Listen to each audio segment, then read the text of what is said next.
Gravando. Boa tarde a todos. Vamos dar início a mais uma reunião do nosso grupo de pesquisa do Observatório Constitucional.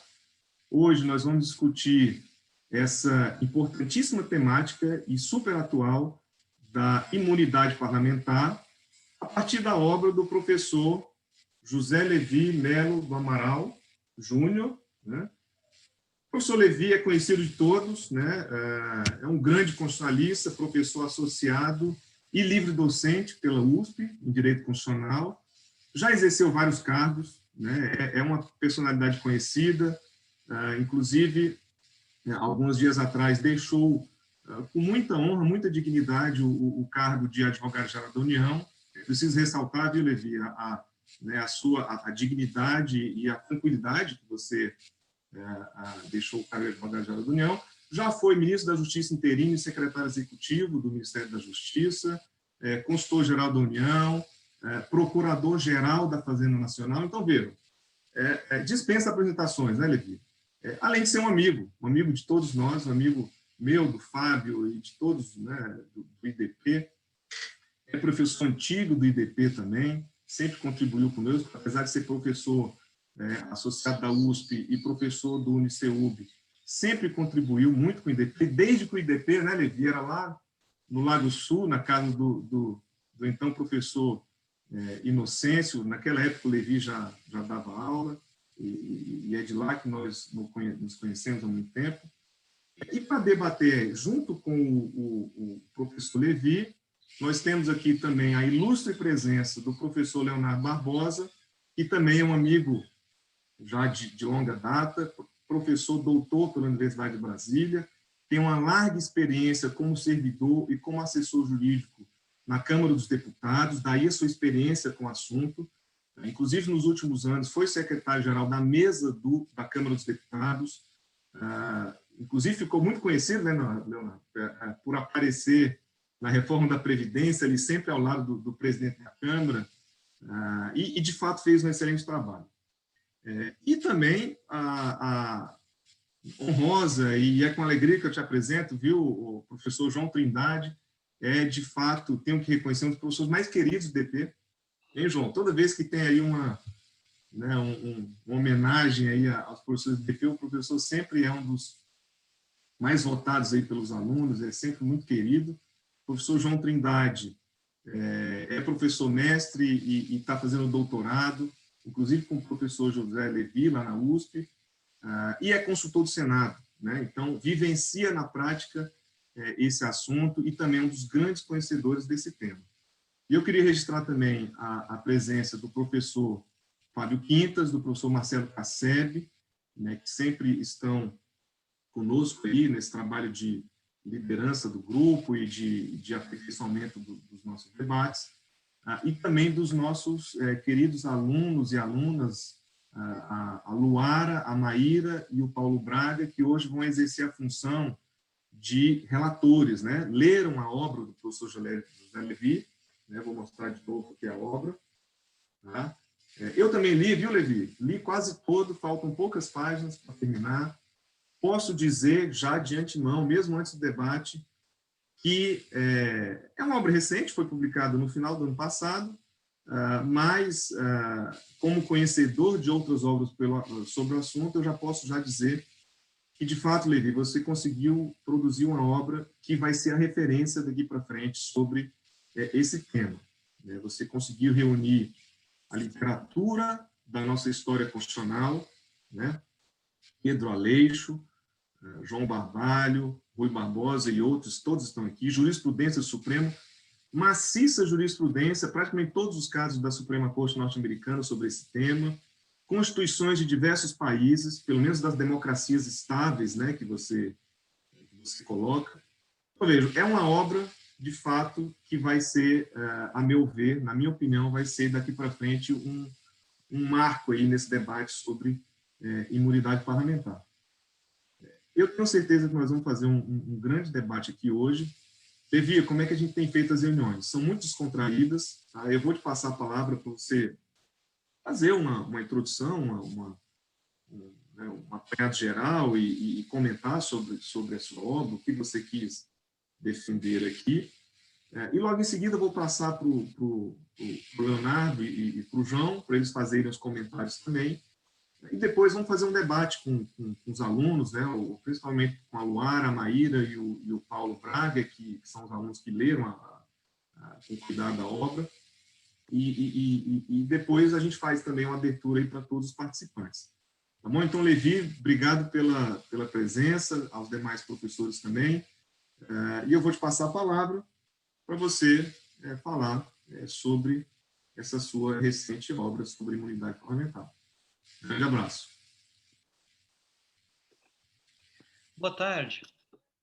Eu queria, antes de mais nada, agradecer muito a acolhida do professor André Rufino, do professor Leonardo Barbosa, do professor Fábio Quintas, do professor João Trindade e do professor Marcelo Casseb, aqui no grupo de estudos.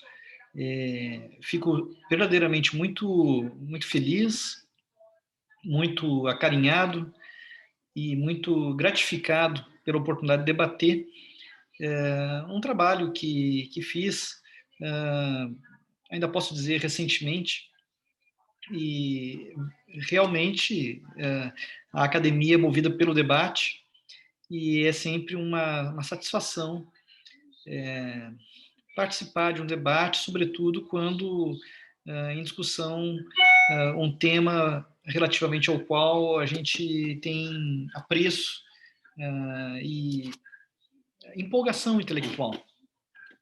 Eu vou ser muito breve nas minhas considerações, digamos, iniciais, justamente para prestigiar aquilo que é o mais importante, que é o debate. Eu posso explicar, na medida em que desejarem, em algum momento subsequente, a estrutura da obra, o porquê da obra, enfim, o que significa uma tese de livre-docência, enfim, isso eu posso falar, se quiserem, se desejarem, na sequência.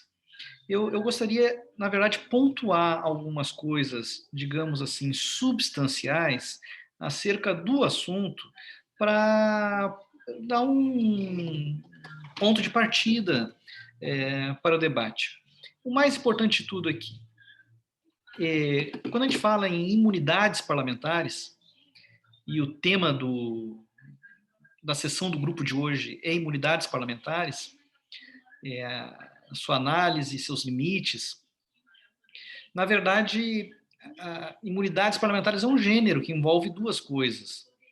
A imunidade material e a imunidade formal, pelo menos como nós dizemos em língua portuguesa.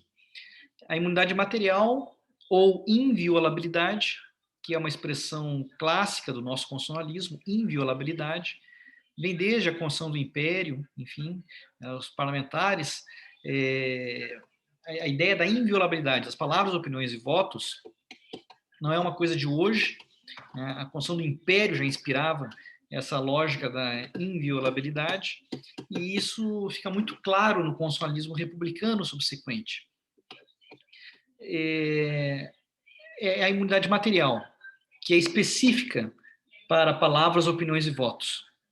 E a imunidade formal, que são questões, digamos assim, procedimentais, adjetivas, que tem a ver com prerrogativa de foro, tem a ver com prisão, possibilidade ou não de prisão, possibilidade ou não de depor como testemunha, enfim, são outras situações que, de uma maneira, orbitam a imunidade material, complementam a imunidade material. O que importa aqui é, primeiro, dizer o seguinte: o objeto do trabalho é propriamente a imunidade material, é a inviolabilidade. Sem prejuízo de a gente conversar sobre a imunidade formal, até porque eu dedico um capítulo à imunidade formal. O livro tem 3 partes, cada uma das quais com 3 capítulos. Um capítulo, o terceiro capítulo da primeira parte, é dedicado às imunidades formais, não como um objeto da tese, mas como algo que complementa o objeto da tese, que é a inviolabilidade. A inviolabilidade é o que realmente importa no arranjo institucional democrático relativamente ao núcleo da independência do mandato parlamentar. As imunidades formais, elas são complementos. Tanto isso é verdade que elas podem ou não existir. A inviolabilidade existe, a imunidade material ou inviolabilidade, ela existe na larga maioria dos países. As imunidades formais, elas não existem em alguns países e elas têm um âmbito de variação muito grande entre os países. A inviolabilidade ou imunidade material também tem variações mundo afora, no direito comparado. Mas, digamos assim, são variações mais circunscritas. A imunidade formal, não. A imunidade formal, alguns países não têm, os que têm, e são vários que têm uma variação muito grande. Por exemplo, a matriz principal da imunidade material até conheceu alguma imunidade formal. Hoje não tem nenhuma imunidade formal, que é a Inglaterra. Os Estados Unidos têm inviolabilidade, uma inviolabilidade diferente da nossa. Tem uma imunidade formal pequenininha, praticamente residual. É o ir e vir do deputado, do senador ao Congresso americano. Não pode ser preso nesse ir e vir. Ponto, é isso. Então, talvez fizesse muito sentido quando tivesse que cruzar dos Estados Unidos de leste a oeste, levando dias para o parlamentar não ser obstaculizado no meio do caminho. Hoje em dia, talvez seja um pouco demodê essa variação de imunidade formal. Mas, enfim, dito isso, lembrando, o objeto do trabalho é a inviolabilidade ou imunidade material. O fundamental aqui é compreender que a imunidade material ou inviolabilidade é não só restrita a palavras, opiniões e votos. Por exemplo, ela não envolve, ela não protege, ela não resguarda um ato de violência física. Mas, para além disso, ela sendo restrita a palavras, opiniões e votos, ela é intrinsecamente funcional. Essa é a grande chave de raciocínio para identificar onde tem e onde não tem inviolabilidade ou imunidade formal, ou imunidade material. Então, por exemplo, o deputado, o senador, que eventualmente venha a se envolver numa briga, num desentendimento, num condomínio onde mora, não tem imunidade material, não tem inviolabilidade. Simples assim. No direito brasileiro, a inviolabilidade ela é historicamente funcional, assim é reconhecida. Agora, ela não é restrita a atividades dentro do recinto parlamentar. O parlamentar atua como parlamentar e atua muito como parlamentar também fora do Congresso Nacional. E ele, estando caracterizadamente numa atividade de natureza funcional, ainda que fora do Congresso Nacional, terá a inviolabilidade. Tem que ter a inviolabilidade. Vejam, a gente, quando fala em parlamentar, a gente, em geral, pensa num legislador. Parlamentar não é só legislador. Eu confesso para vocês que uma coisa que me incomoda muito é quando um deputado, um senador, é medido por quantos projetos apresentou. Deputado e senador pode e deve fazer muitas outras coisas para além de apresentar projetos. A começar por algo que é essencial e, na verdade, talvez seja mais originário dos parlamentos do que o legislar, que é o fiscalizar e controlar, limitar o poder. Então, é muito comum o parlamentar fiscalizar e controlar fora do recinto parlamentar. Ele tem aí, sim, inviolabilidade. Então, dito isso, primeiro, do que a gente está falando, sobretudo? Inviolabilidade. Segundo, a inviolabilidade tem um caráter, sobretudo, funcional. Terceiro, a inviolabilidade ou imunidade material, ela não é em favor da pessoa que eventualmente seja investida do mandato parlamentar, como deputado ou como senador. Ela é em favor do mandato. ela é em favor da casa parlamentar. Ela é em favor do próprio eleitorado representado. Ela assegura a independência para quem exerce o mandato, para que quem exerce o mandato possa representar com absoluta desenvoltura. E isso é fundamental ser entendido, porque isso nos conduz a uma outra situação. Muitas vezes a gente pensa assim, mas isso é um absurdo. Muitas vezes a gente diz isso com razão, mas muitas vezes a gente diz isso pensando em quem disse. E esquece que a inviolabilidade ou imunidade material favorece um lado e o outro, protege um lado, protege o outro lado. A gente tem que ter clareza disso. E nunca a inviolabilidade significa intangibilidade de responsabilidade. A inviolabilidade, ela não significa que o sujeito não responda. A inviolabilidade não significa impunidade. A inviolabilidade é, sobretudo, um resguardo da independência das casas parlamentares frente aos outros poderes. Não é uma intangibilidade perante a casa, muito menos perante o eleitorado. Por exemplo, causa fatal de cassação por quebra de decoro parlamentar. O parlamentar que falta com a verdade para com os seus pares. É uma situação de palavra, ou de palavra falsa. O parlamentar está sujeito à cassação por quebra de decoro parlamentar, mas por decisão da sua casa, não por decisão de outro poder. A inviolabilidade, ela é sobretudo para defender não o parlamentar, mas o mandato parlamentar, a casa parlamentar, a independência do parlamento perante os demais poderes. Por isso que é tão nuclear a democracia. O que não significa impunidade. Porque a própria casa pode tomar medidas, e toma, como o eleitorado também pode tomar medidas na eleição seguinte, e toma.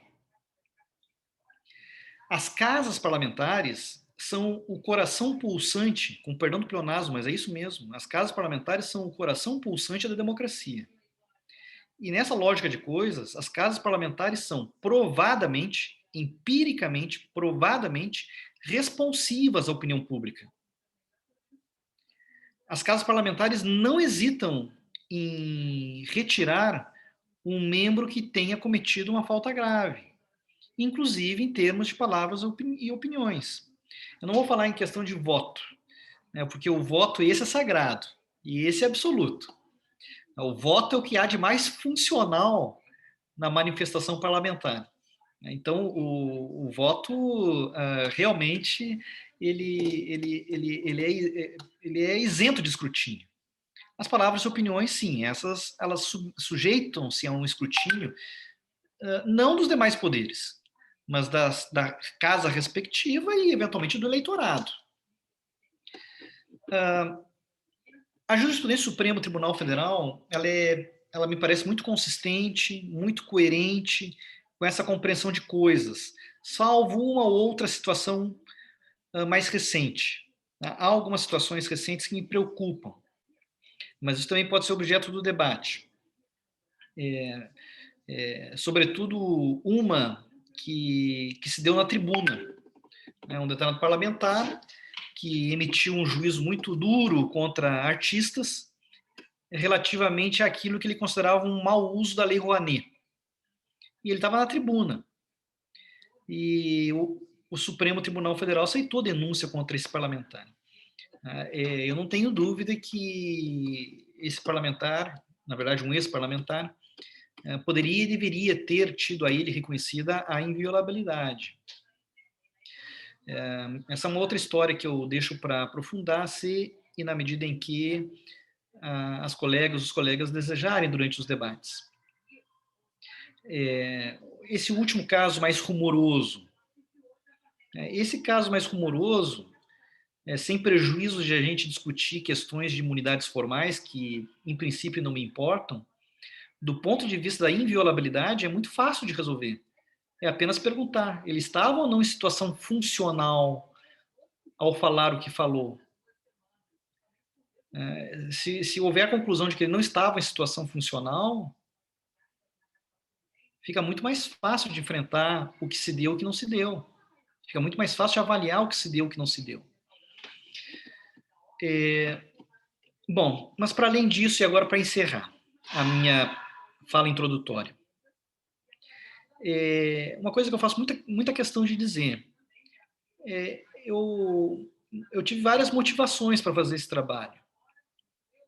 Claro que eu fui movido em boa medida pela contingência, pela boa contingência de escrever uma tese de lividocência que faz parte da carreira docente na Universidade de São Paulo. É o requisito para promoção de professor doutor para professor associado.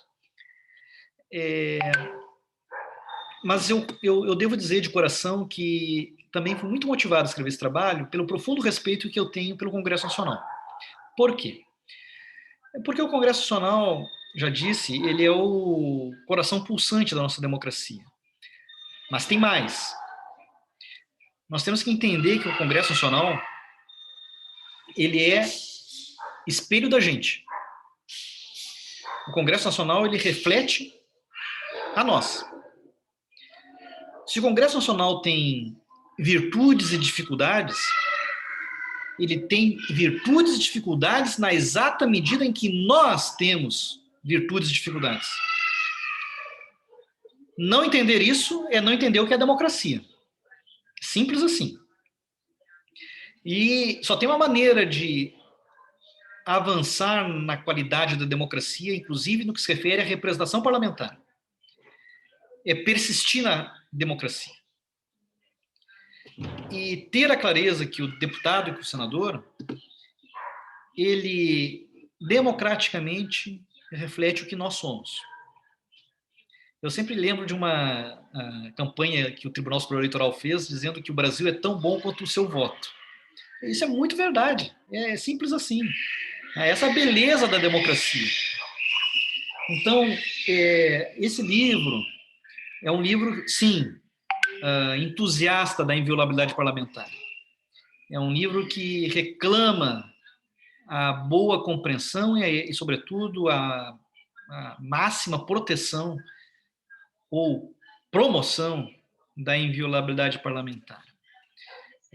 Porque no âmago dele está um profundo respeito à democracia representativa, como nós compreendemos o fenômeno. E concluo dizendo o seguinte: nós hoje vivemos uma grande agro virtual.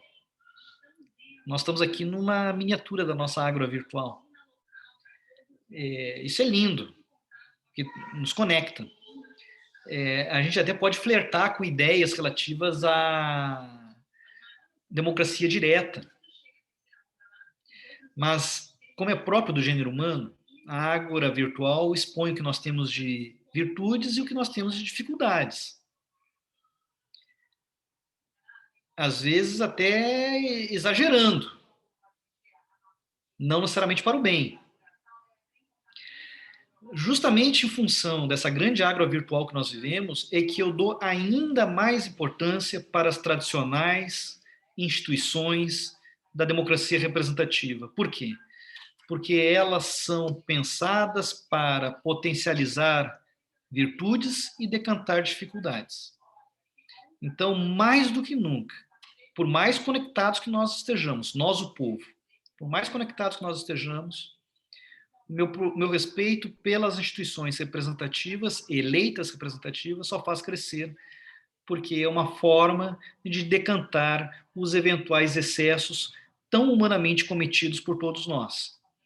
Então, só faço acreditar cada vez mais nas instituições representativas eleitas por nós, tendo clareza que elas são tão boas ou melhores à medida que nós persistamos na caminhada, no aprendizado democrático, e assim saibamos, com persistência e resiliência, avançar na qualidade da democracia. Seria essa a minha fala inicial para partirmos para o debate. Muito obrigado. Obrigado, professor Vivi. E, de fato, eu estou de prova, não é de hoje que você defende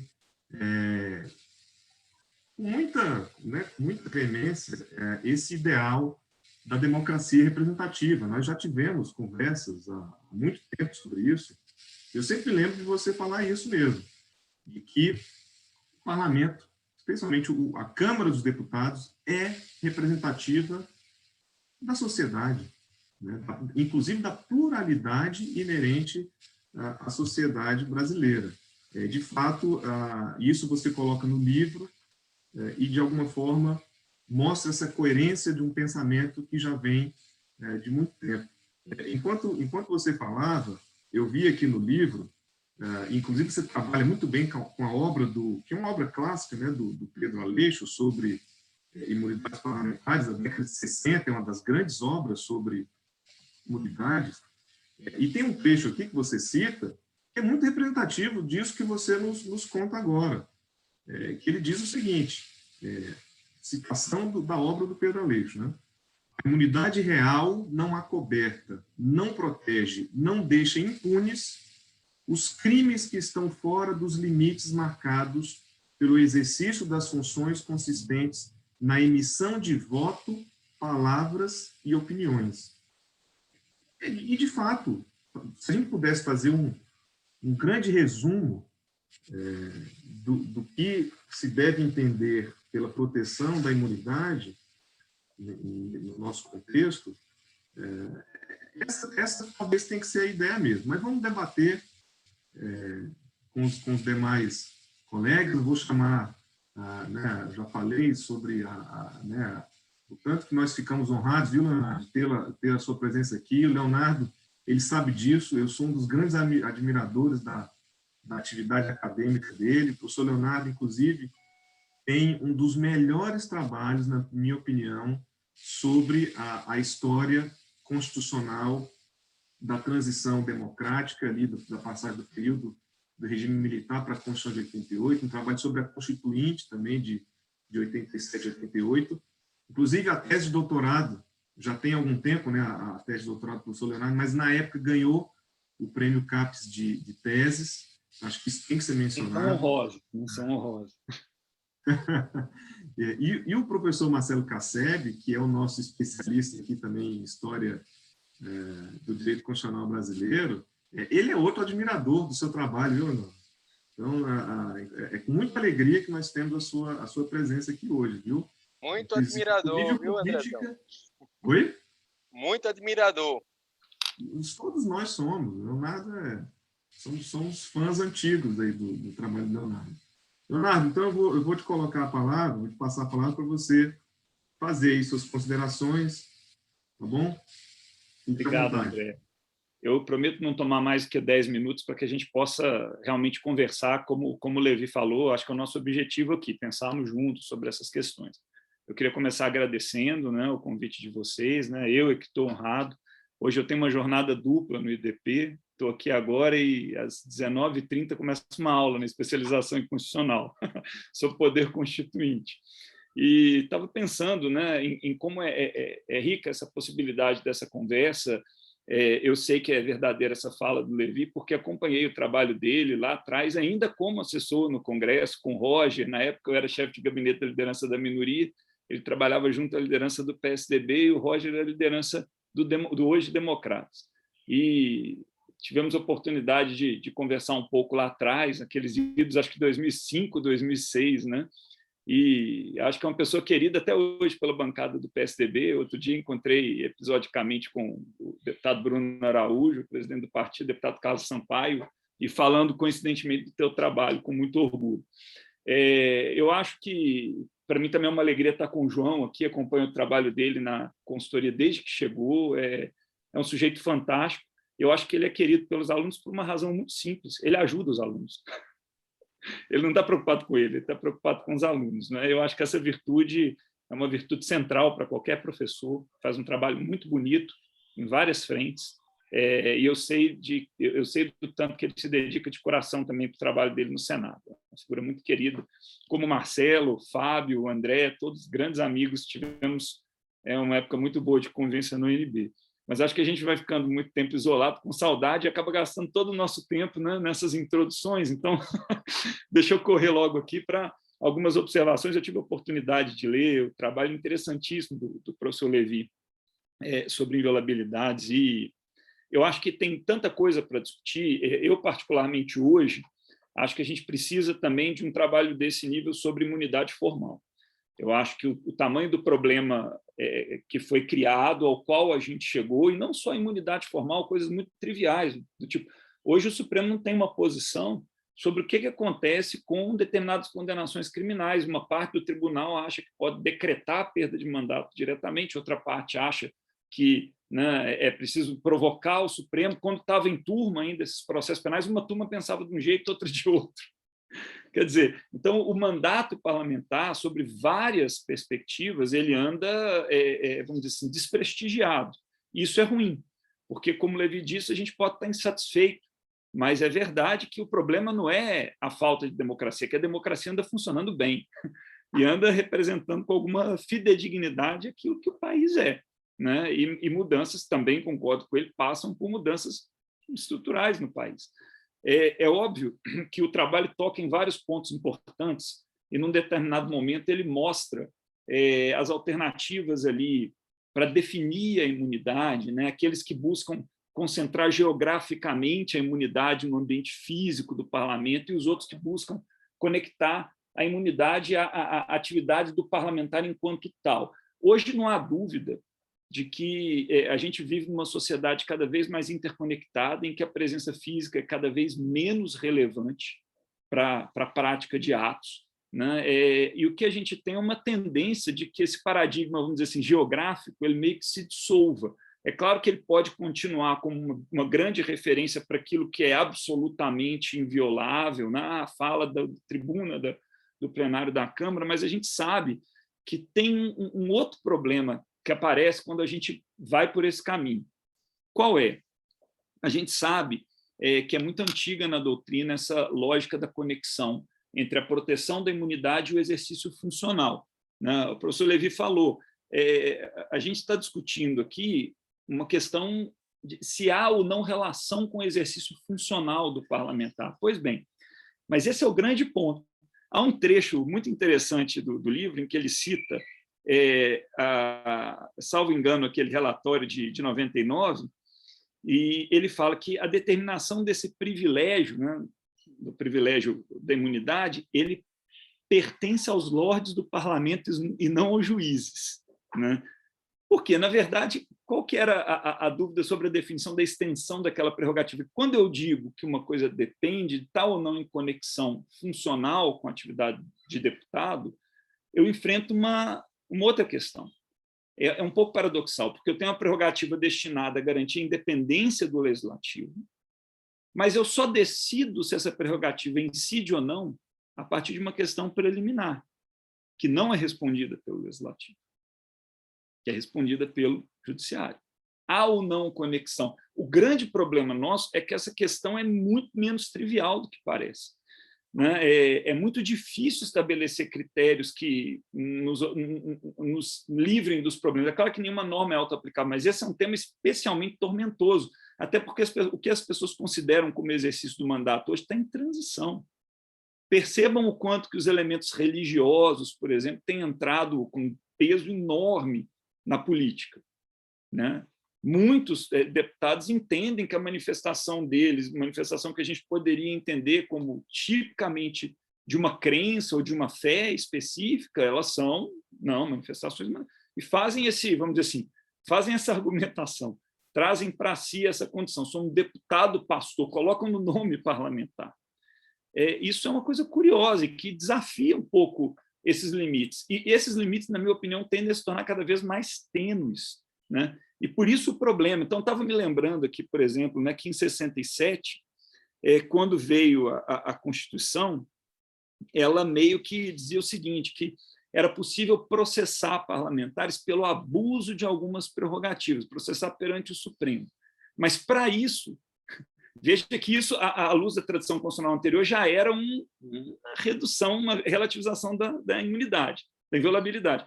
Mas, não, para isso precisa ter autorização da casa. Foi aí o caso do Márcio Moreira Alves. Exatamente esse caso, em que o Márcio Moreira Alves faz um discurso que é absolutamente, né, banal, acho que o Hélio Gaspari conta bem esse caso, eu não vou me alongar aqui, mas o fato é que, quando o Congresso nega autorização ao Supremo para processar o Márcio Moreira Alves, o Congresso é fechado, vem, né, o ato institucional número 5, a gente se lembra bem, e em 69 é a outorga de uma Constituição, e essa já resolvia o problema. Como que ela resolvia o problema? Ela dizia o seguinte, não, veja aqui, a imunidade está garantida, menos para injúria, calúnia, difamação e crimes contra a Lei de Segurança Nacional. Ou seja, se a gente olhasse para a nossa situação hoje, ou seja, se eu caluniar porque eu denuncio algum membro do Executivo que, na minha opinião, está fazendo um mal feito, imagine a situação.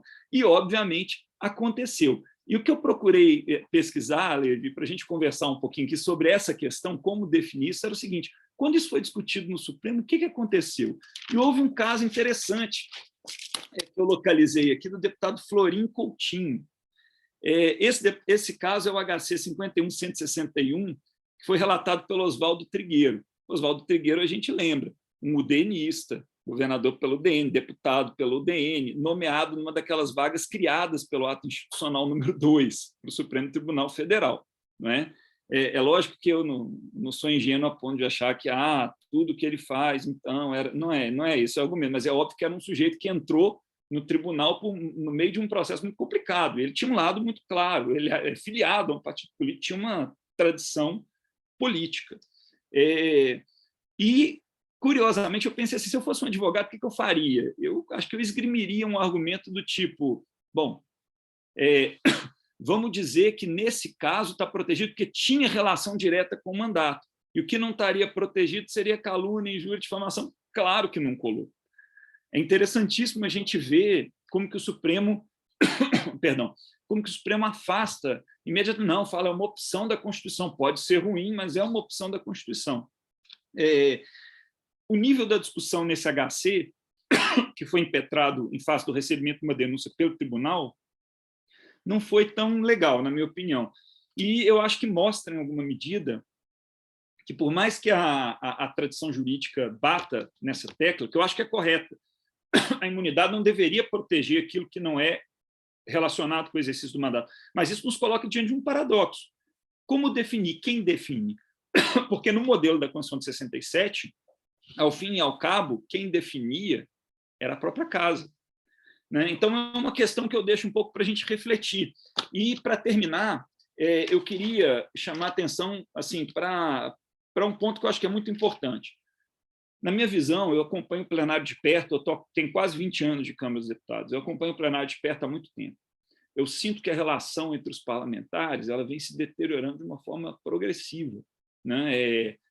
Daquela relação adversarial e, às vezes, dura, vem surgindo uma relação de inimizade, vamos dizer assim, de oposição mais violenta.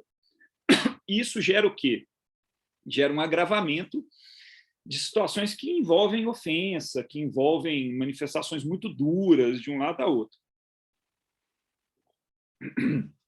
A gente tem vários casos, não vou ficar citando aqui, obviamente, mas um fenômeno curioso por que eu acho que os tribunais avançam um pouco para cima dessa questão da imunidade? Porque é muito raro você ver um parlamentar cassado por abuso de prerrogativa, notadamente essa da inviolabilidade. Disseram isso do caso do deputado Eduardo Cunha, mas, por favor, eu não acho que o deputado Eduardo Cunha foi cassado, porque ele mentiu só.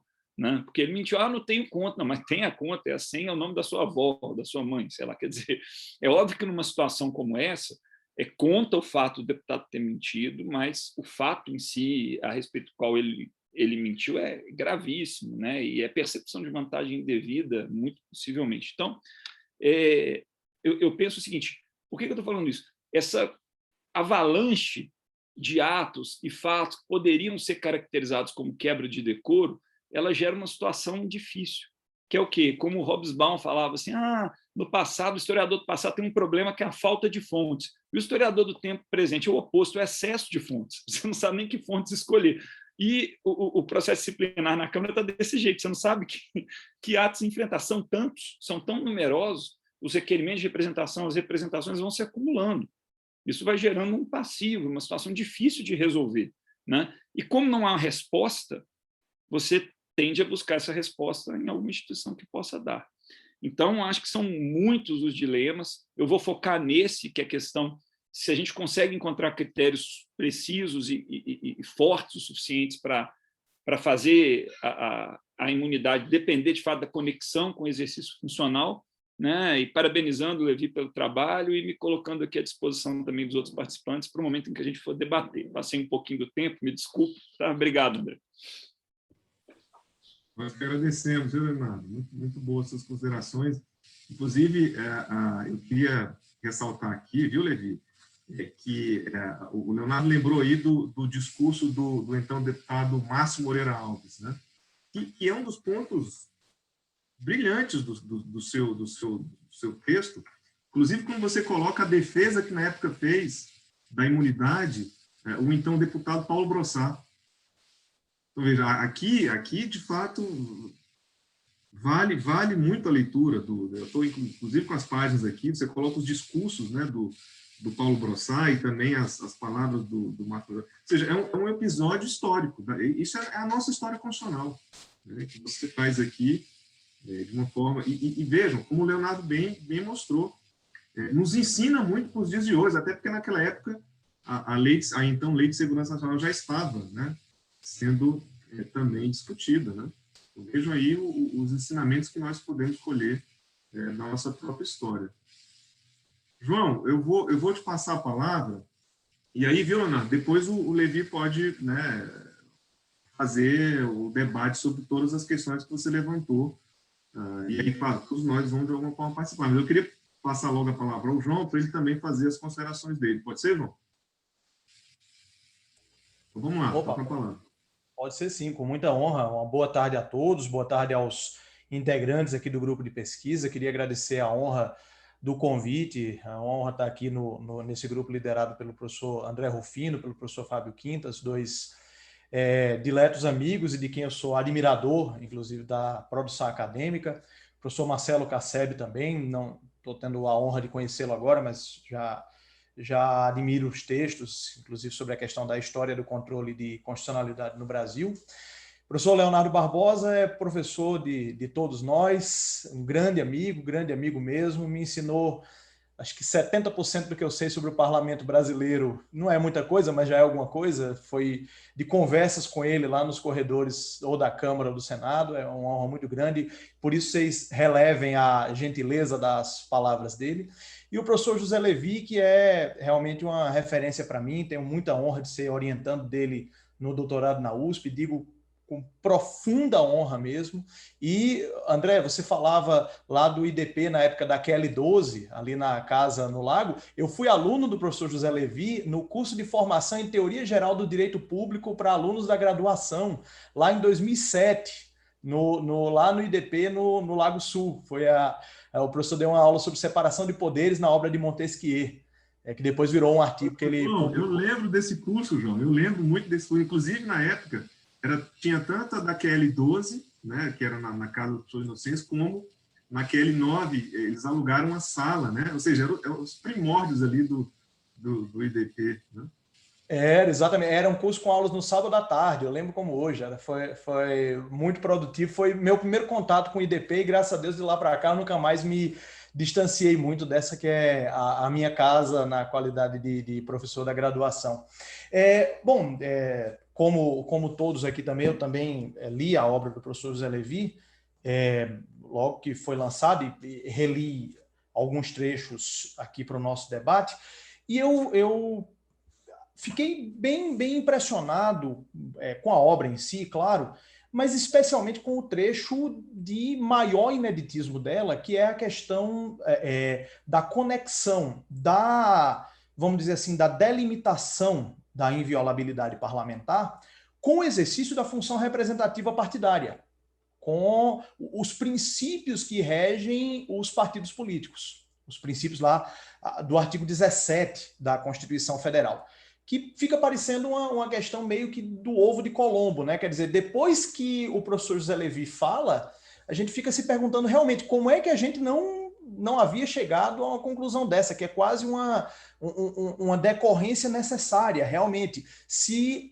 para chegar a um cargo eletivo é preciso ter filiação partidária, e se há uma limitação aos partidos políticos de que determinados valores têm que ser respeitados, parece bastante razoável defender que a própria inviolabilidade, a própria imunidade material está limitada a isso. Mas é exatamente isso, André, que caracteriza as obras de caráter definitivo. Quer dizer, aquela ideia que depois que ela é lançada, ela já se torna realmente clássica, realmente consolidada. Eu realmente confesso que eu não encontro argumento para refutar essa conclusão. Me parece uma conclusão, como eu disse, uma decorrência lógica. E também fiquei bem impactado, por isso que o professor Leonardo falou, da questão de que hoje a fronteira entre o exercício da função parlamentar e o exercício de outras funções é realmente um liame bem tênue. O Leonardo falou da questão do deputado pastor fulano, quer dizer, se esse deputado pastor fulano está numa pregação na igreja dele, como é que isso não é exercício do mandato? Ao mesmo tempo, como é que isso é exercício do mandato no Estado laico? Quer dizer, gera algumas discussões. E eu fico me perguntando, em relação, por exemplo, a gente tem muito parlamentar hoje que é blogueiro. Parlamentar que se elegeu por ter um canal no YouTube, por exemplo. E a gente vai, se um parlamentar blogueiro faz o upload de um vídeo no qual ele ataca instituições. Por exemplo, no caso, acho que não é o caso de comentar situações concretas aqui, mas há situações em que, obviamente, desbordam até, a meu ver, pelo fato de não serem crimes de palavra. Por exemplo, quando um parlamentar usa de um vídeo massivamente distribuído na internet para dizer que talvez algum ministro do Supremo, se encontrar na rua, vai levar um supapo, obviamente isso já é uma ameaça de natureza concreta, especificamente em alguém que tem uma influência com outras pessoas. Mas a questão do liame do mandato realmente vai se tornar cada vez mais um problema, como o professor Leonardo falou. Quer dizer, é uma regra muito simples de entender, mas que vai ganhar exemplos e contornos cada vez mais árduos para o aplicador, no caso concreto. O professor Levi, inclusive, faz um histórico extremamente organizado e detalhado de casos em que o Supremo aceitou ou não aceitou a incidência desse liame com o exercício do mandato, mas realmente eu fico com medo de que a gente tenha que cada vez mais ir trazendo novos exemplos para essa lista, porque o liame vai ficar cada vez mais tênue. Mas eu não vou me alongar muito, eu queria só deixar essa questão de que eu queria destacar, que foi algo que eu acho que mereceria o destaque para o nosso debate, essa questão de utilizar o artigo 17, os limites aos partidos políticos, como um critério, como o professor Levi fala no livro, um teste do teste, né? Um teste exatamente dada a fragilidade, digamos assim, ou dado o liame um pouco difícil desse teste da pertinência ao mandato, a gente adotar como um segundo teste, como um teste de segundo grau, como o teste do teste, o respeito aos princípios partidários do artigo 17. E queria destacar esse ponto. E queria também deixar uma pergunta para o debate, caso o professor Levi julgue que ela deva ser abordada. Eu fico pensando, professor, em relação ao impacto dessa limitação do artigo 17, se a gente extrapolar um pouquinho a tese, essa implicação disso para o funcionamento da bancada parlamentar. Porque, especialmente numa situação de fragmentação partidária, como que a gente tem hoje, em geral você tem bancadas muito pequenas, talvez até mais no Senado do que na Câmara. Você tem partidos importantes que têm 3, 4, 5 senadores. Quer dizer, e se, por exemplo, houver uma atuação concertada de todos os membros do partido, exorbitando da imunidade parlamentar e atacando, por exemplo, com ameaças mais concretas instituições? será que seria o caso de estender não só a questão do prisma individual, mas também algum tipo de consequência jurídica para a ocupação, por exemplo, de comissões? Mais ou menos como a gente vê com a questão da cláusula de barreira, quer dizer, não é improvável que a gente verifique orientações partidárias que vão se chocar com o próprio princípio da soberania nacional, da democracia. E aí eu fico pensando se não seria de a gente imaginar vamos dizer assim, 3 esferas ou 3 níveis de responsabilização pela afronta ao artigo 17. Uma responsabilização partidária perante a Justiça Eleitoral, quando houver alguma diretriz partidária de ataque, por exemplo, à democracia. Uma responsabilização dos membros individualmente, por isso não está coberto pela imunidade material, uma eventual responsabilização por quebra de decoro.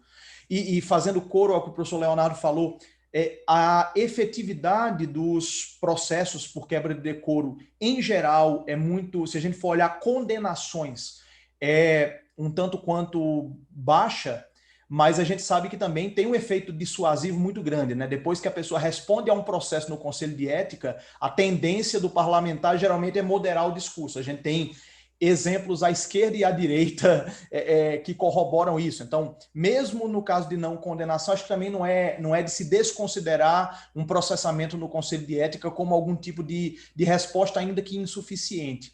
Mas se também não seria o caso de uma responsabilização na casa para a situação em que toda a bancada passa, por exemplo, a defender ideias de caráter antidemocrático. Então, seriam essas as minhas, vamos dizer, inquietações acerca do tema. Algumas das inquietações, são tantas inquietações, mas as que são mais diretamente pertinentes ao caso. Agradecendo mais uma vez a oportunidade de aqui estar para aprender com esses grandes mestres do direito constitucional brasileiro. Muito obrigado.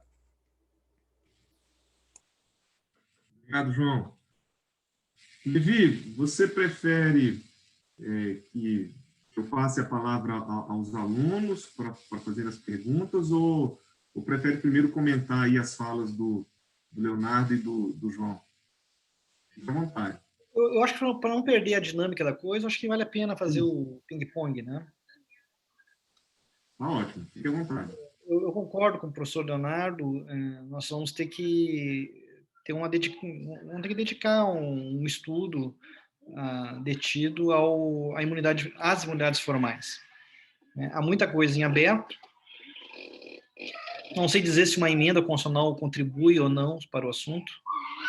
Afinal de contas, é aquela história, em princípio, lei boa é a lei antiga. Isso vale também para a norma constitucional. Quanto mais tempo, mais nós temos uma boa compreensão acerca do assunto, mais as coisas se ajustam.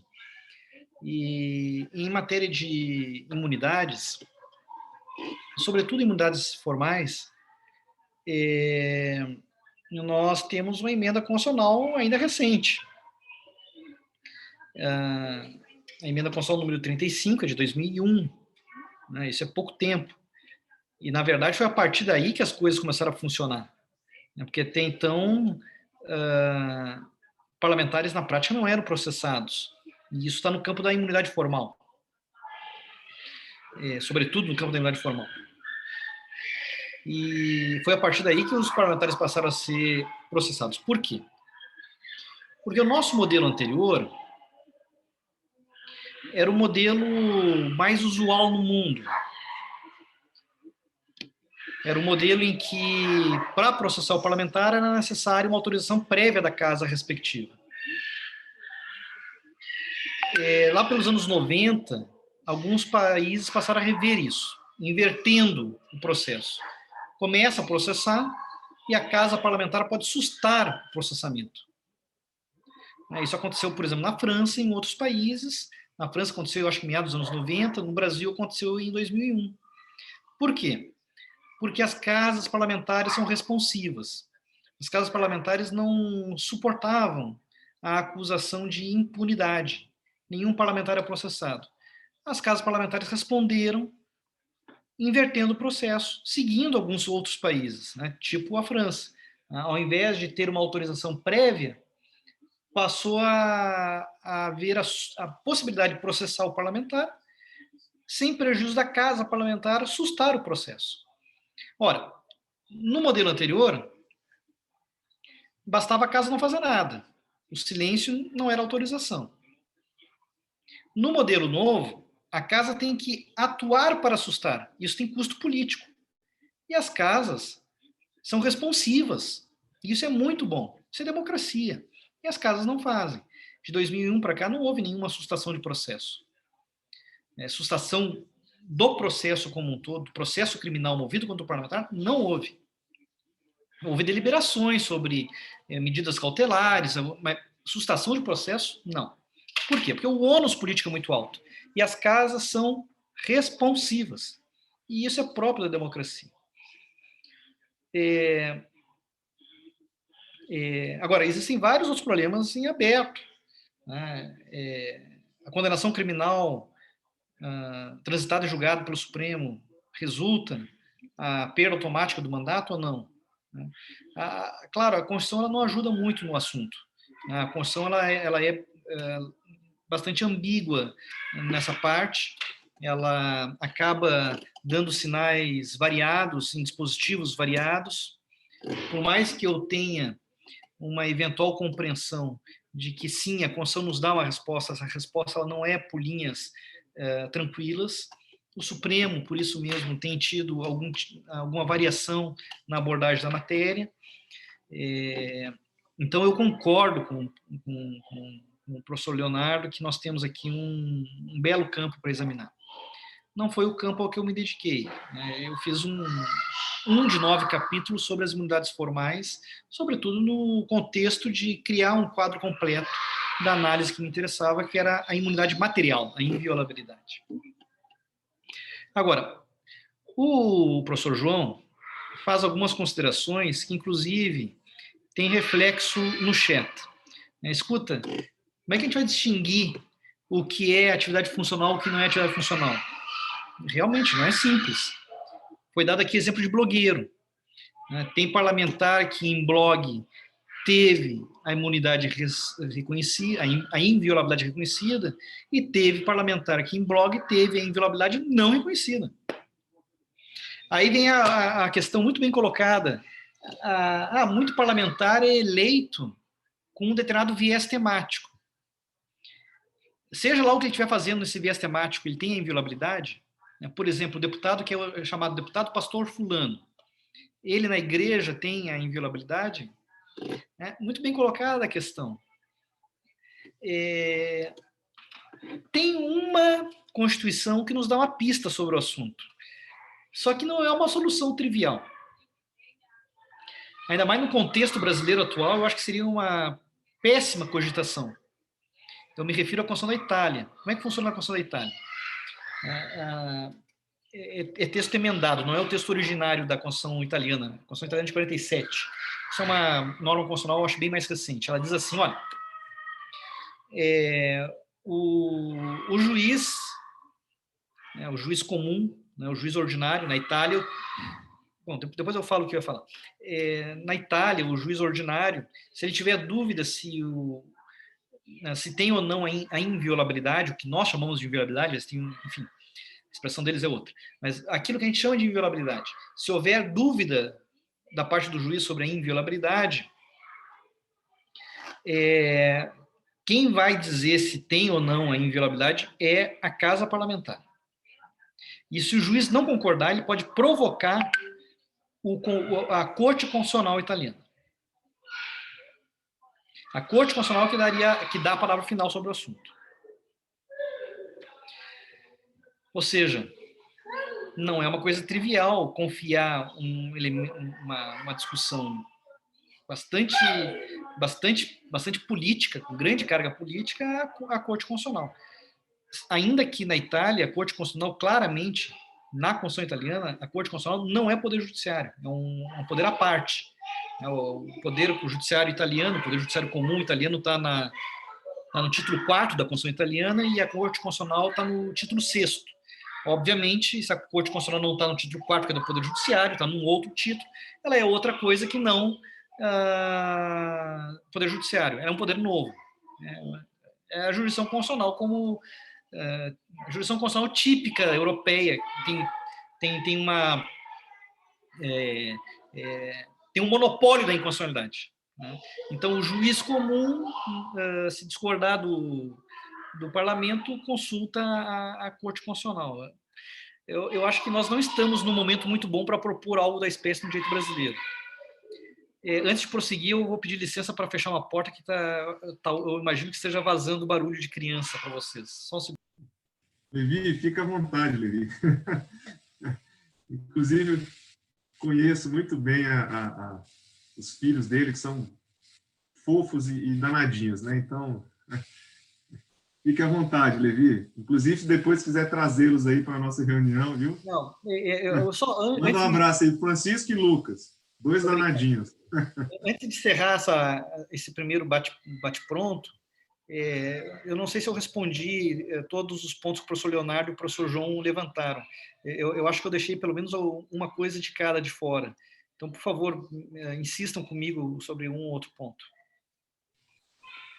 Acho que a gente vai desenvolvendo, né, pessoal? Eu queria ressaltar aqui, viu, Levi, a presença, que também é uma ilustre presença, do Rodrigo Kaufmann, professor Rodrigo Kaufmann, que também faz parte do nosso grupo, e veio também prestigiar aqui o nosso evento, na nossa discussão. Professor Rodrigo, quer falar alguma coisa sobre... Bom, André, apenas para dizer da minha honra aí, mandar um abraço para o Levi aí, sou um grande admirador do trabalho, do pensamento dele aí, é um colega de longa data.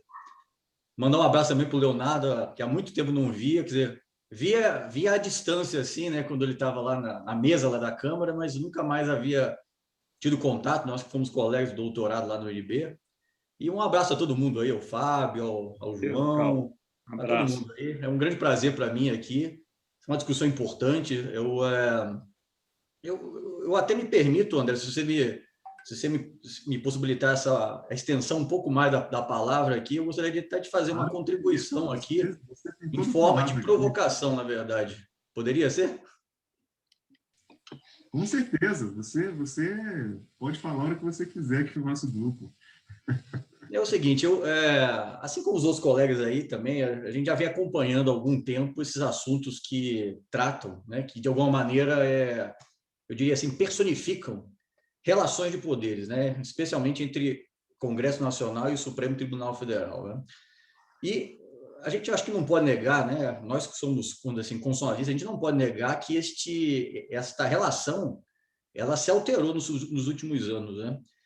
E, vamos dizer assim, as balizas interpretativas e normativas com as quais o Supremo Tribunal Federal tratava esse assunto, talvez algumas composições anteriores, estão muito diferentes das que hoje são consideradas nesse ambiente, né? E sempre quando a gente fala de separação de poderes, isso se torna, acho que, um motivo especial de preocupação.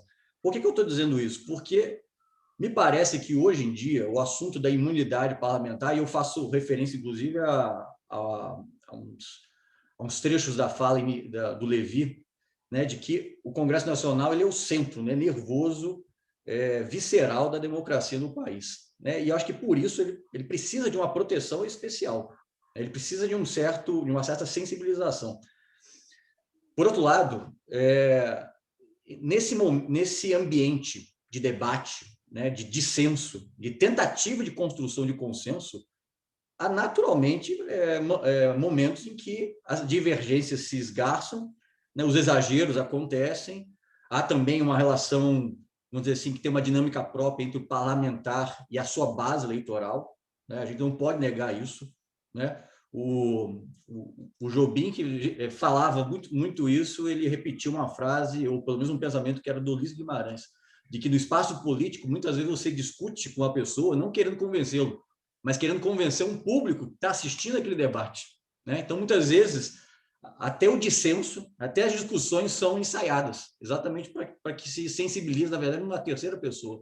Então, veja que é um ambiente difícil de se avaliar exatamente o que, vamos dizer assim, o que é abusivo, o que é temerário, o que é um exagero e aquilo que, entre aspas, assim, faria parte do jogo, né? Mas não é assim que juridicamente nós somos treinados a pensar as questões. né? A gente sempre tende, nós, vamos dizer assim, juristas de formação, né? A gente sempre tende a pensar essas questões como se houvesse aqui a necessidade de uma objetivação, da criação de parâmetros, do estabelecimento de critérios. Só que isso, de alguma forma, isso vai reduzindo os espaços, vamos dizer assim, orgânicos, né, de dinamismo da discussão política. Então, aqui que vem, vamos dizer assim, o cerne da minha preocupação. Até que ponto que, vamos dizer assim, o tecnicismo, né, e a busca pelos parâmetros para se identificar o que está dentro da imunidade parlamentar não estaria, na verdade, reduzindo esse espaço e, portanto, reduzindo um espaço de certa transparência, de certo improviso que o discurso parlamentar precisa ter naturalmente, né? E assim, o exagero na fala não é uma novidade nos nossos tempos, né? É algo, inclusive, que já vem, né, de uma certa história dos debates políticos e legislativos, né? Só que agora, de fato, o assunto ganhou vamos dizer assim, uma conotação diferente, porque o Supremo tem, eu diria assim, dobrado a aposta, né? De alguma maneira, colocado isso em destaque, né? Como se houvesse a possibilidade, vamos dizer assim, objetiva de controle disso. Isso, de fato, me preocupa, porque a gente não pode ter no Brasil parlamentares que sejam tutelados, né? É claro que o controle residual, né, dos exageros, ele é necessário, ele é importante, mas para que ele tenha, vamos dizer assim, poder de controle, ele precisa ser isso que eu acabei de dizer, residual. Quando, na verdade, se abre os espaços para que isso aconteça com certa frequência, o fenômeno que nós estaríamos observando não é uma precisão sobre o que é imunidade parlamentar. O fenômeno que nós estaríamos observando aqui é a redução dos espaços legítimos de debate, que residualmente levam a exageros, não há dúvida, mas que precisam, de alguma maneira, serem preservados, né? Então, assim, eu sou um cara muito reticente em relação à possibilidade do controle jurisdicional desses exageros, embora ache que a necessidade dessa possibilidade tenha que, de fato, existir. Mas é preciso que haja uma premissa por parte daqueles que controlam de que é preciso deixar o jogo correr, porque senão algo muito mais importante estaria sendo dilapidado, né, no processo, né? E me parece que esses debates sobre imunidade precisam necessariamente considerar isso. Nós estamos diante aqui de um instrumento que pode ser facilmente utilizado como forma de redução desses espaços e não como forma de, entre aspas, né, melhoria do debate político, né? Então, gostaria de colocar essa minha preocupação aqui e que isso sirva assim, até como uma espécie de provocação a todos aí que já falaram sobre o tema. Eu agradeço mais uma vez a oportunidade, um abraço ao Levi, ao Leonardo, ao João, a todo mundo que está participando. Obrigado, Rodrigo. Acho que foram muito pertinentes e muito importantes as suas colocações, viu? Inclusive nessa perspectiva que o Levi trata muito bem na obra, da garantia institucional, né, da imunidade, de preservar esses espaços de discurso, como você está falando. Levi, quer fazer uma consideração, né? Do que o Rodrigo falou? Relativamente ao que o professor Rodrigo falou, alegria de rever, Kaufmann, não tem como discordar, é isso mesmo, ele tem que prestigiar a inviolabilidade. Na dúvida, sobretudo na dúvida, a solução tem que ser pró-inviolabilidade, porque isso, na verdade, não é em favor da pessoa que é parlamentar, é em favor do mandato parlamentar, é em favor da casa parlamentar, é em favor da democracia, é em favor do eleitorado representado. É assim. Então, até mesmo assim, o Kaufmann concedeu para o exagero. Pelo menos eu entendi assim. O próprio exagero não é trivial de identificar. Né? O grande critério é ser funcional ou não a atuação. Também não é trivial dizer o que é funcional e o que não é funcional. Né? Tem situação... tem uma situação que eu retrato no livro em que o mesmo parlamentar eleito pelo seu histórico enquanto atleta de futebol, numa palestra achincalhou uma determinada confederação de esporte numa outra palestra fez o mesmo, numa ele teve a inviolabilidade reconhecida, na outra não. E é o tipo parlamentar temático, né? Um parlamentar que foi eleito pela sua inserção naquela área. É evidente para mim que ele tem inviolabilidade nas duas situações. O ministro Sepúlveda Pertence, ele maneja uma chave de raciocínio que eu gosto muito de repetir, que é a demonstração do nexo de implicação recíproca entre o exercício do mandato parlamentar e o que está sendo dito. Nexo de implicação recíproca. O que está sendo dito tem a ver com o seu mandato, é no interesse do mandato. É o parlamentar que é convidado para uma palestra enquanto parlamentar. É o parlamentar que faz que achincalha o adversário numa reunião partidária. Isso tem inviolabilidade? Tem jurisprudência dizendo que não. Eu tendo a concordar que não. O ambiente partidário é um ambiente partidário. A mesma coisa o contexto eleitoral. O contexto eleitoral tem um critério fundamental que o Supremo reconhece para dizer que não tem inviolabilidade. É a igualdade de condições entre candidatos. Aquele que tem mandato e aquele que não tem mandato, eles têm que concorrer por igual. Me parece muito plausível isso. Não tem sentido um candidato A, ao xingar um candidato B, ter inviolabilidade e, se o candidato B achincalha o candidato A com o mesmo xingamento, um ter inviolabilidade, outro não ter, ou, enfim, não tem sentido. Os dois têm que ter sindicabilidade ou não. Tem que ser igual. Tem que ser igual. É simples assim. Por quê? Porque aí é questão eleitoral. Está na eleição. Enfim. Obrigado, Levi. Bom, antes de passar aos nossos alunos, eu vou só perguntar se o professor Fábio e o professor Marcelo gostariam de fazer alguma consideração. Fábio, quer falar alguma coisa?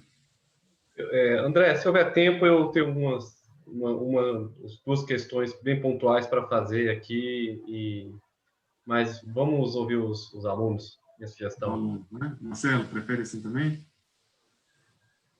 Sim, André, eu vou também. Deixa para o final, se houver um tempo, a gente faz algum comentário.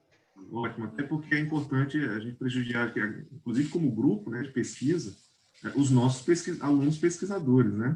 Então, vou passar primeiro a palavra ao Paulo Braga, viu, que é um aluno que tem feito um bom trabalho, inclusive trabalha no Senado também, né, Paulo? É isso? Então, tem experiência. Opa, boa noite, exatamente. Está fazendo uma pesquisa no nosso grupo também sobre esse tema. Paulo, o que você manda? Obrigado, professor. Boa noite a todos.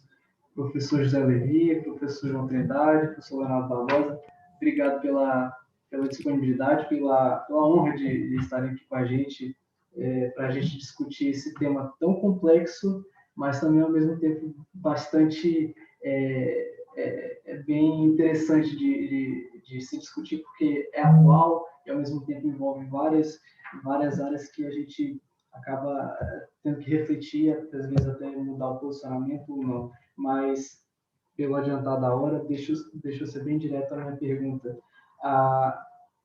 E aí, ela se destina necessariamente aqui ao professor Levi, especificamente a sua obra, excelente por sinal, muito boa, mas uma coisa que eu vi que o senhor reforçou na sua fala aqui, durante as suas falas, respondendo aos professores também, mas é que eu torno a reforçar a pergunta, de modo que eu pergunto por que, e o senhor delimitou na sua introdução de não tratar de matérias interna corporis próprias às casas legislativas, aquelas questões interna corporis. Mas aí eu pergunto, por que o senhor não, na medida em que elas eventualmente podem tratar de temas que, vez ou outra, são questionadas no STF, que o STF muitas vezes, e aí por meio de decisões monocráticas ou até mesmo do plenário, acaba respondendo essas celeuma que tem em alguns temas que a doutrina não trata, e aí, no caso, isso foi bem específico de não tratar de algumas matérias interna corporis, mas aí a pergunta que eu faço sentido, o senhor, porventura, em um futuro não tão distante, poderia tratar em alguma outra obra sua dessas questões, na medida em que a doutrina ela tem essa importância justamente porque ela pode servir como elemento auxiliar aos órgãos do judiciário, a votos de ministros do STF, por exemplo, quando vão decidir essas questões complexas, aos próprios parlamentares, e aí eu faço questão até de citar os casos práticos que temos no Poder Legislativo, no Senado, por exemplo, e aí o professor João Trindade, as ST6, que quando os gabinetes possuem alguma dúvida específica em relação a algum tema, muitas vezes temas que estão no judiciário mesmo, é solicitado à consultoria legislativa do Senado ou da Câmara notas técnicas que esclareçam ao parlamentar esse assunto. E muitas vezes, na maioria das vezes, as notas são fundamentadas, têm como fontes a doutrina, por exemplo. E na medida em que também não existe vácuo de decisão no judiciário. Então, sempre haverá um voto em um sentido ou outro, ainda que a doutrina não tenha tratado desse assunto.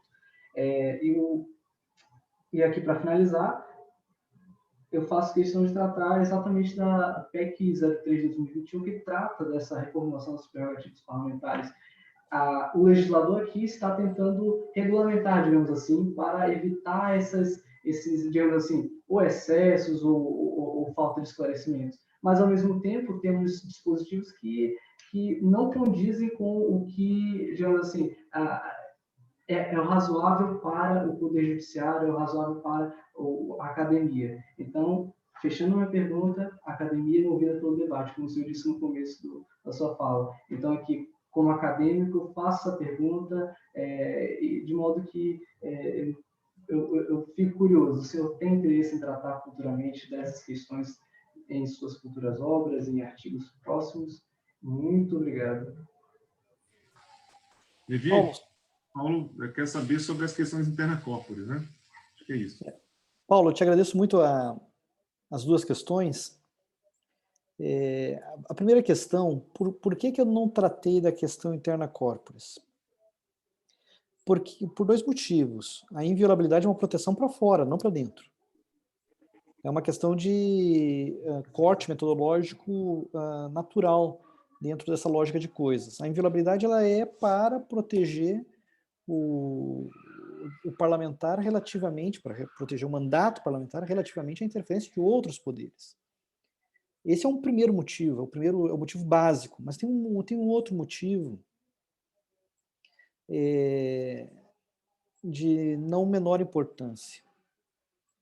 E aí também é uma questão muito prática. A decisão interna corporis sobre caçar um parlamentar por quebra de decoro decorrente de uma mentira, por exemplo, é uma decisão eminentemente política. E ela não tem espaço de sindicabilidade fora. Isso escapa completamente à análise que... Aí eu volto à primeira parte, primeiro aspecto de resposta, né? Não tem como sindicar isso fora. Não tem. Agora, isso não impede um trabalho de pesquisa, um trabalho de levantamento acerca das decisões do Congresso sobre o assunto. O Pedro Aleixo, na sua obra clássica, faz isso. Ele tem vários exemplos de manifestações parlamentares sobre configuração ou não de quebra-decoro parlamentar, internamente. Ele faz essa avaliação. Né? O direito brasileiro tem algumas obras importantes sobre as imunidades. Evidentemente, a mais conhecida é a obra clássica, que se mantém muito atual, é a do Pedro Aleixo, e é dos anos 60. Tem uma dissertação de mestrado da professora Fernanda Dias Menezes de Almeida, professora doutora da Faculdade de Direito da Universidade de São Paulo, que também é muito interessante, retrata bem um dado momento, é um trabalho do início dos anos 80, publicado pela Câmara dos Deputados. até sugestivo isso, ela é filha de um muito antigo parlamentar, deputado Paulo Guilherme, dos anos 60, na época do governo Jânio Quadros. Mais recentemente tem um livro de um procurador-república, o professor Osmar Veronese, um livro um livro que faz uma comparação Brasil-Espanha, uma tese de doutorado na Espanha. É também um trabalho bem interessante. Tem muitos artigos. E agora realmente, esse é um filão, se a gente for olhar o conjunto das obras, livros e artigos, verdadeiramente há um filão a ser explorado aí, que são as manifestações parlamentares sobre o assunto. Vamos dizer assim, a jurisprudência da Comissão de Ética da Câmara, a jurisprudência da Comissão de Ética do Senado, sobre a inviolabilidade parlamentar. Agora, isso é introspectivo. Isso é a casa ensimismada, no melhor sentido da palavra, e é a casa absolutamente soberana sobre isso. Não tem como a casa parlamentar caçar um parlamentar por quebra de decoro parlamentar, porque faltou com a verdade perante os pares, por exemplo, e não tem como imaginar o Supremo revertendo uma decisão dessas. Não tem como. O que não significa não estudar o assunto do ponto de vista da jurisprudência interna da casa. Escapa a análise da inviolabilidade parlamentar como ela é colocada, ou seja, uma proteção para fora, mas não significa não estudar para dentro. Agora essa é uma abordagem, digamos assim, técnica do quanto o Paulo coloca, mas o Paulo está mais interessado numa outra coisa. Se, por exemplo, isso me interessaria estudar em algum momento. Sim, eu confesso que eu teria algum interesse de estudar isso, até para retratar coisas que estão na preocupação dos professores que falaram antes. A animosidade crescente entre parlamentares é uma coisa que acaba avolumando esse tipo de situação interna. É uma hipótese a avaliar. Sobre a PEC, recentemente apresentada, eu li essa PEC. Me pareceu que ela foi muito bem escrita. Eu entendi as preocupações que estão na mira da PEC. Parece-me que ela é capaz de atingir os objetivos a que se propõe, de uma maior clareza sobre as coisas. E aí o objeto não é tanto a inviolabilidade, é sobretudo o conjunto de imunidades formais. Na minha opinião, a inviolabilidade, a imunidade material não é mudada em nada na PEC. Como não foi mudada em nada na emenda 35, não obstante o entre vírgulas, civil e penalmente. Não, sempre foi assim. Se algum juiz, porventura, não entendia assim, o Supremo Tribunal Federal tratou de corrigir. Agora, claro, isso está um pouco na preocupação do Kaufmann. O Supremo tem sido cada vez mais... Eu vou dizer de outra maneira. O Supremo tem sido cada vez menos deferente à inviolabilidade parlamentar. Isso é uma coisa que me preocupa. Bom, Levi, vou passar a palavra agora à aluna Luara. Pode ser, Luara? Acho que ela tem perguntas também a fazer, né? Isso. Minha internet está um pouquinho instável, então se eu começar a travar, vocês me avisam que eu tento desligar a câmera para ver se dá uma melhorada. Bom, primeiro então eu quero agradecer, né, a disponibilidade de todas as pessoas que estão presentes aqui hoje no nosso grupo de pesquisa e dizer que eu me sinto muito honrada em poder estar em debate, né, estar nesse debate com professores e profissionais tão competentes. Bom, a minha pergunta ela vai ser direcionada ao professor Levi, que é a seguinte: a questão do crime de opinião, ele pode ser visto, né, tanto do ponto de vista da imunidade material, como da imunidade formal. Ela faz uma intersecção, né, entre essas duas imunidades. E é muito discutido o espaço no qual a imunidade parlamentar se insere e quais os momentos, e em quais momentos o parlamentar se expressa a partir da sua função. E, atualmente, como já foi falado aqui brevemente, os deputados, os parlamentares em geral, eles se utilizam muito das redes sociais para propaganda eleitoral e para palanque de opinião também, né, sobre os mais variados temas. E principalmente também nessas redes sociais, onde estão muitos dos seus eleitores. Então, dessa forma, e a partir da concepção trazida pelo professor Levi, a concepção de Blackstone sobre a imunidade espacial geográfica, que é tratada no livro, né? Como que o senhor enxerga as manifestações feitas pelos parlamentares nesses ambientes virtuais? Essas manifestações também estão protegidas pela imunidade constitucional?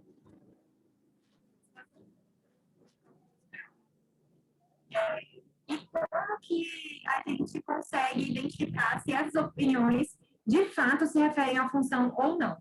Ficou clara a minha pergunta ou o helicóptero atrapalhou muito? Acho que teve uma interrupção aí no som, Laura, mas acho que deu para entender. Não sei, Levi, né? Acho que basicamente eu achei muito interessante, viu, Laura? Colocar a definição da cláusula espacial do Blackstone, que o Levi trata muito bem aqui, inclusive do ponto de vista histórico, né, na obra, em relação ao mundo virtual que é hoje, né? A própria Câmara, inclusive, foi lançado um livro essa semana, uma obra organizada sobre a Câmara dos Deputados virtual. Está sabendo disso, Leonardo? Você viu essa obra? Parece que foi lançado nesses dias agora. Eu vi aí nas redes sociais sendo publicada a Câmara dos Deputados virtual, sobre esse período da pandemia, que tudo está funcionando do ponto de vista virtual. Levi, acho que é isso.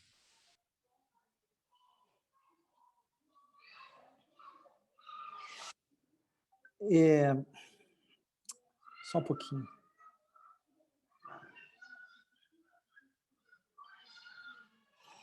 Vamos lá. Eu vou fazer um paralelo para responder. Né? Eu vou fazer um paralelo para responder, qual seja. Todos têm conhecimento daquele inquérito tão criticado do Supremo Tribunal Federal, aberto pelo próprio Supremo. A rigor, o regimento interno do Supremo fala em crimes cometidos na dependência do Supremo. Esse conceito foi alargado pelo Supremo para abranger situações não apenas dentro do Supremo, justamente na consideração dessa nossa vida virtual.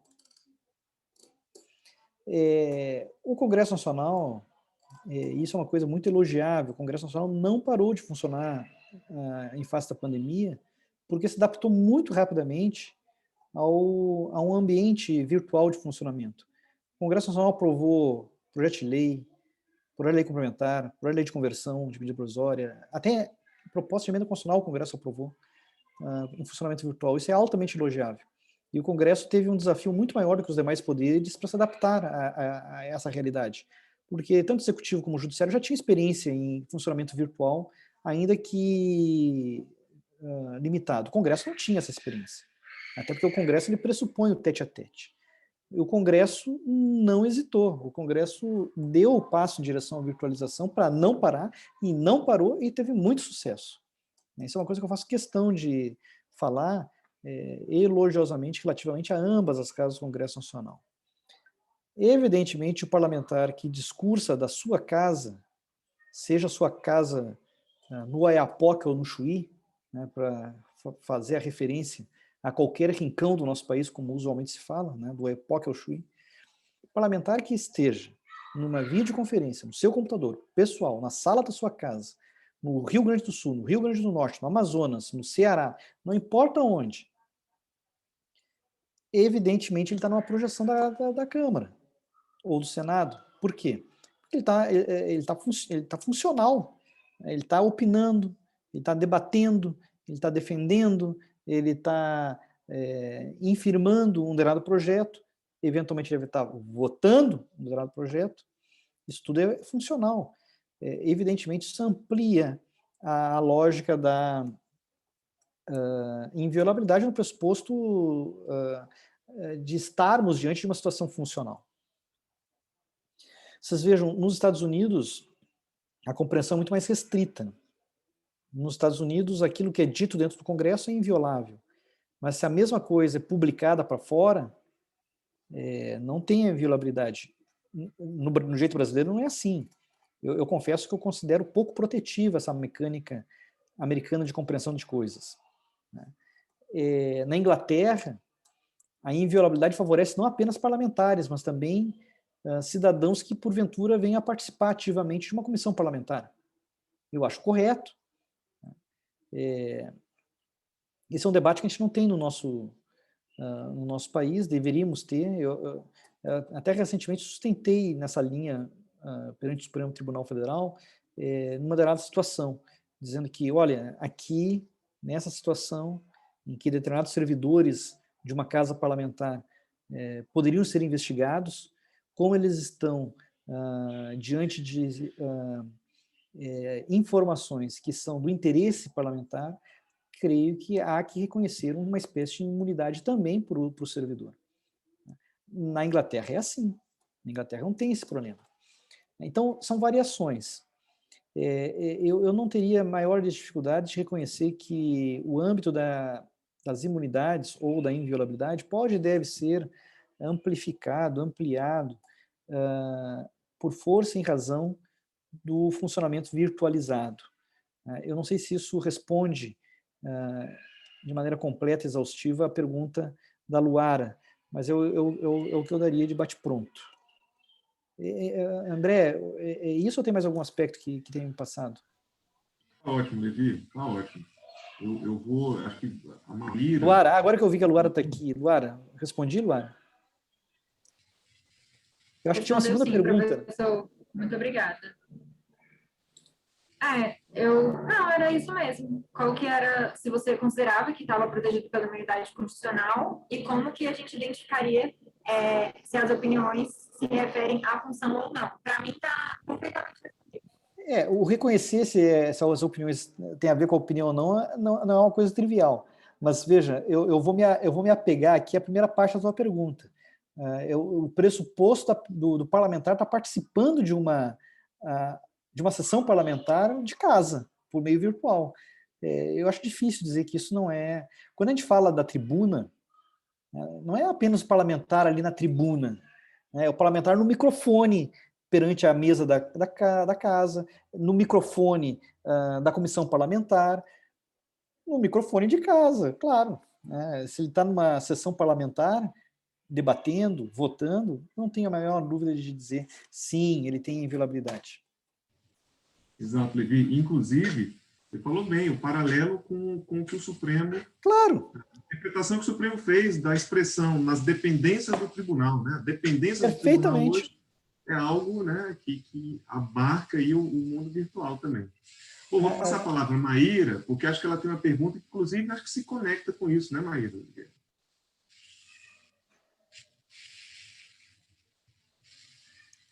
O professor travou tudo que o senhor disse para mim, eu só ouvi meu nome. Tá no mudo. Alô? Oi, Maíra. Agora, desculpa. Estou escutando, né?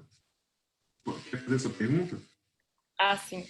Então, boa noite a todos e a todas. Eu agradeço muito a presença dos professores aqui na reunião do nosso grupo de pesquisa, indo direto à pergunta, que é para os 3 professores convidados e quem mais quiser comentar. Se for possível comentar sobre o caso Daniel Silveira, a gente gostaria de saber o que os senhores entendem, se estaria abarcado pela imunidade parlamentar. Obrigada.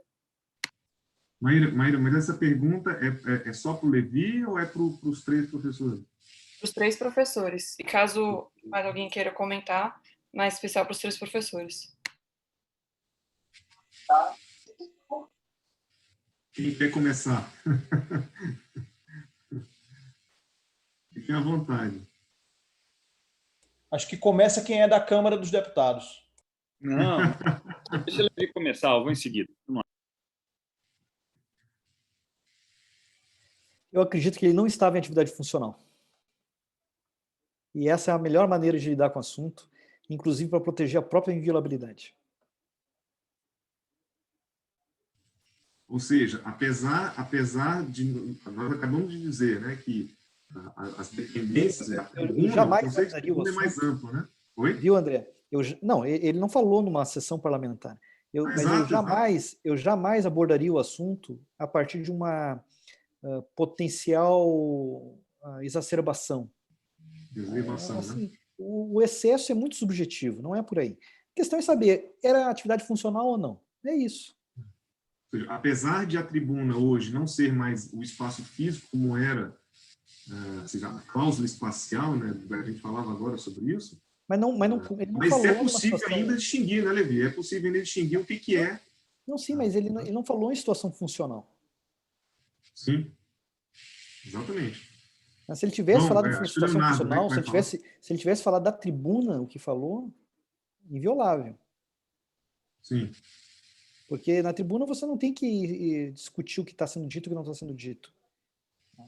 E aí é aquilo que eu disse, a gente tem que lembrar que isso vale para um lado e vale para outro. Eu gosto muito de citar um caso, eu não vou citar de cabeça, eu vou ler, né? Eu gosto muito de citar um caso em que um parlamentar vai ao microfone da Câmara dos Deputados e pronuncia o seguinte, vamos ver se eu acho. Eu acho que está no final aqui.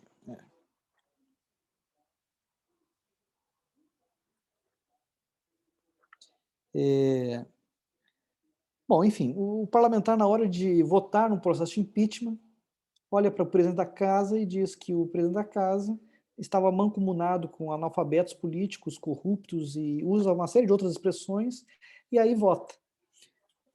Daí resultou um inquérito no Supremo Tribunal Federal, né? Relator o ministro Gilmar Mendes.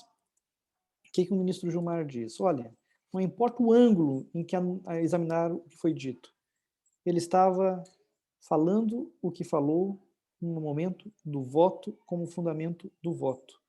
Então, não só tem a questão da tribuna, mas tem a questão sagrada do votar.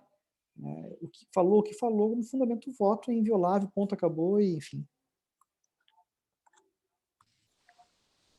Leonardo, quer falar a sua opinião?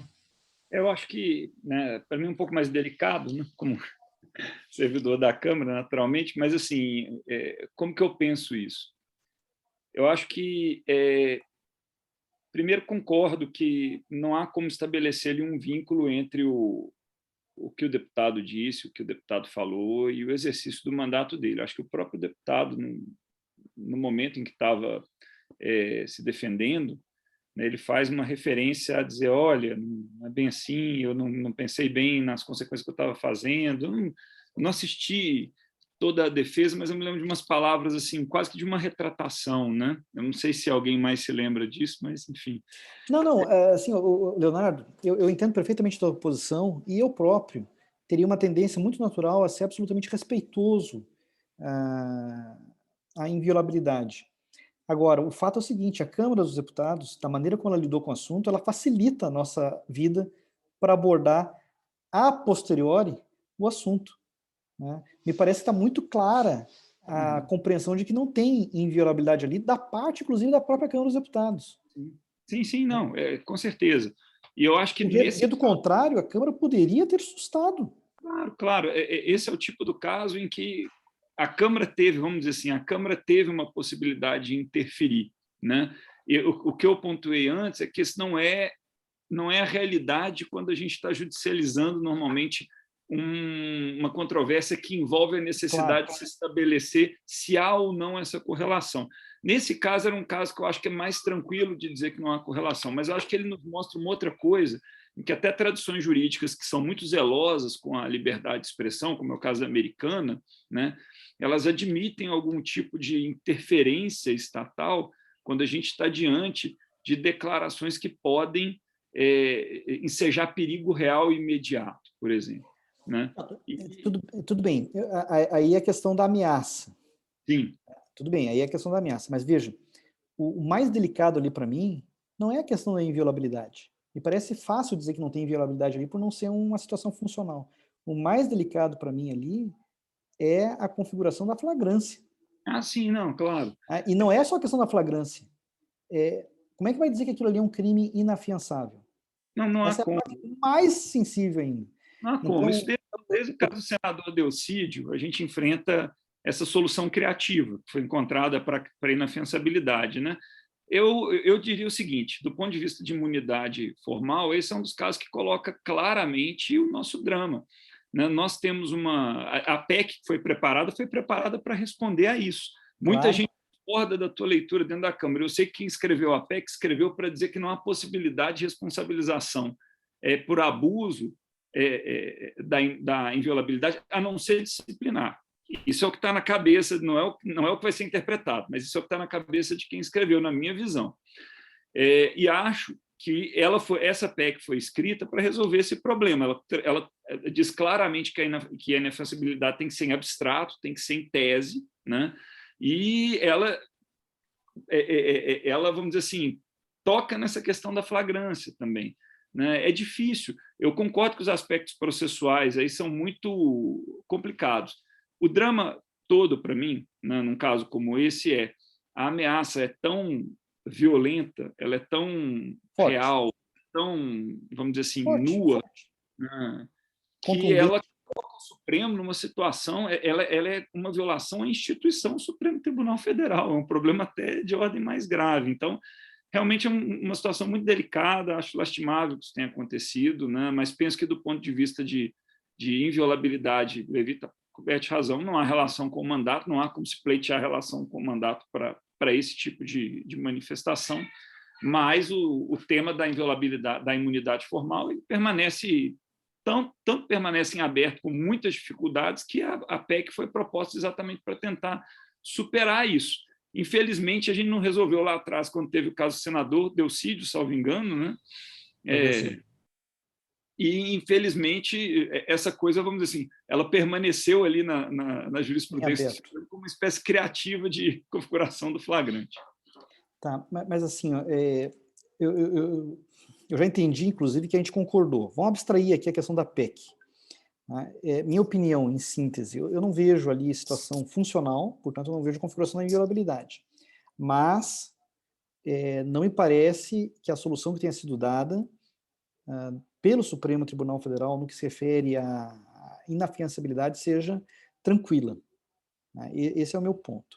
Agora, por outro lado, eu acho que a Câmara dos Deputados soube lidar muito bem com o assunto. A Câmara teve uma abordagem muito, para dizer o mínimo, muito construtiva.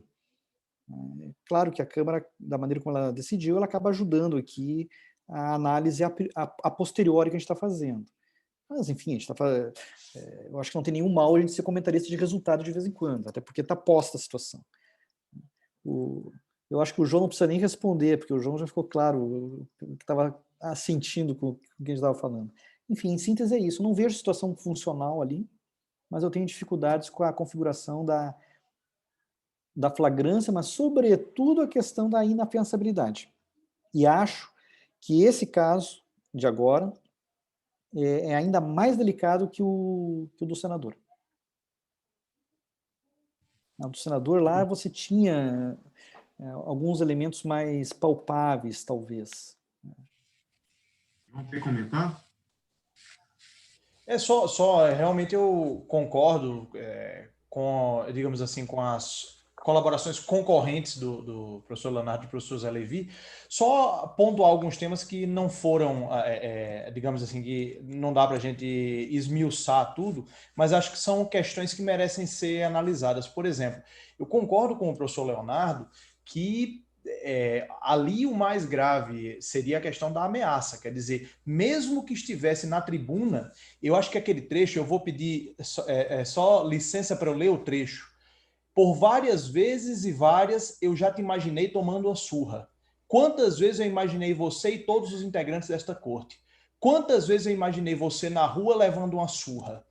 Isso daqui para uma pessoa que tem milhares e milhares de seguidores na rede social, para um maluco de um seguidor chegar e realmente bater, eu acho que é uma coisa que tem uma ameaça concreta, tem um crime de ameaça, já não é só o crime de palavra mesmo.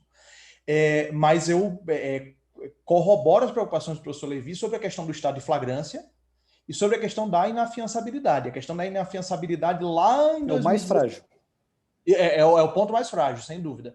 Lá em 2016, quando houve a questão do senador Delcídio, eu lembro que foi numa quarta-feira de manhã que saiu a notícia de tudo isso, e o debate foi lá no plenário do Senado na quarta-feira à noite, foi exatamente sobre a questão da inafiançabilidade. Quer dizer, o que é inafiançabilidade? É só... quando o texto constitucional falou em crimes inafiançáveis, ele falou levando em conta o que ele mesmo, o texto constitucional, chama de inafiançáveis. Quer dizer, o problema é que o próprio legislador, às vezes, cria problemas que ele não sabe resolver. Por que eu digo isso? Porque o artigo 324 do CPP, na redação dada pelo legislador em 2011, fala que não será concedida fiança quando presentes os motivos da preventiva. Quer dizer, o legislador terminou, vamos dizer assim, mudando o conceito de inafiançabilidade, e é sempre muito complicado a gente interpretar a norma constitucional à luz da lei ordinária. À luz quer dizer, se o legislador chegar e disser que é inafiançável determinado delito, dado inclusive que o próprio Supremo já decidiu, acho que na DI 3112, que o legislador ele não pode mudar os casos de inafiançabilidade constitucional, por lei ordinária, não pode ampliar. Então, exato, quer dizer, realmente... 1112, essa mesmo. Isso, o caso do Estatuto do Armamento. Então, quer dizer, a gente chega em algumas encruzilhadas. E outra encruzilhada também, que não se tem falado muito, mas que é um problema, é o que fazer com esse parlamentar que fica preso. A que título esse parlamentar está preso?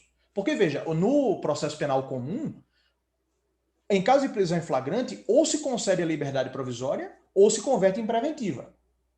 Só que para parlamentar não é cabível preventiva. Então, quer dizer, no caso de prisão em flagrante, se a casa mantiver, esse parlamentar fica preso a título de quê? De um flagrante, uma prisão cautelar inominada?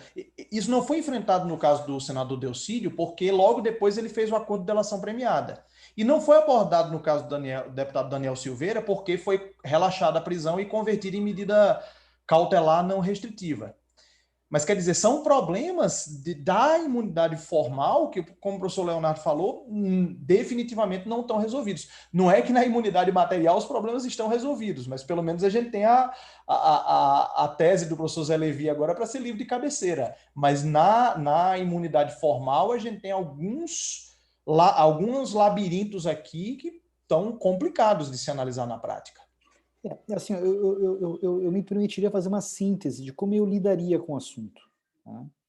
Como eu já disse aqui desde logo, eu não vejo aspecto funcional, portanto eu não cogitaria de inviolabilidade. Mas a imunidade formal me parece presente, tá? Objetivamente. Na prática, significa que não poderia ter havido a prisão.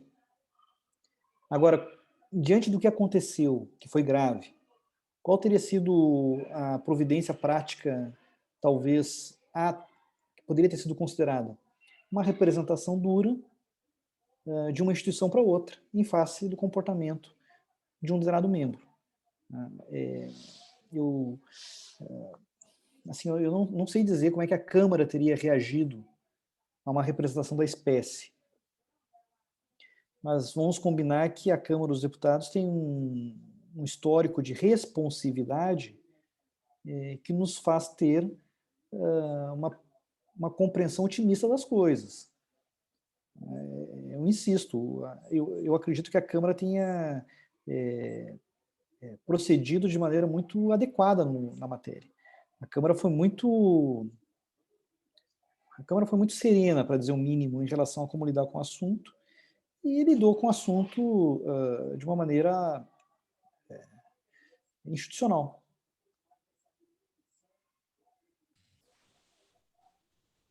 Caras, excelente, viu? Excelente. Acho que eu achei aqui o que eu queria ler. Viu, Levi? Eu vou ler aqui como... Está na página 260 do livro. Ao proferir voto contrário à autorização de abertura por crime de responsabilidade contra a presidente da República, o parlamentar teria caluniado o querelante era o então presidente da casa, ao afirmar que, em conjunto com, aspas, torturadores, covardes, analfabetos políticos e vendidos, fecha aspas, estaria o querelante executando um golpe de Estado. Como eu disse, o relator foi o ministro Gilmar Mendes, ele avaliou essa situação da seguinte maneira: a imunidade absoluta quanto às manifestações proferidas no interior da respectiva da Casa Legislativa. Aí ele cita precedentes. E aqui não tem dúvida, ele não estava, o deputado não estava na tribuna parlamentar, mas ele estava no microfone perante a mesa. E o mais importante, que é o que o ministro Gilmar vai dizer aqui na sequência, ele estava votando. Ele falou o que falou como fundamento do voto. Não tem nada mais funcional do que o voto. O voto realmente é absoluto. A inviolabilidade do voto é absoluta. E a gente tem que entender isso, isso serve de lado a lado. A gente não pode examinar isso aqui pensando, o parlamentar é São Paulino ou corintiano. Não é assim. É qualquer parlamentar. Você pode ter certeza que uma hora é um, outra hora é outro. Tem que proteger todos. Porque proteger todos é proteger a democracia.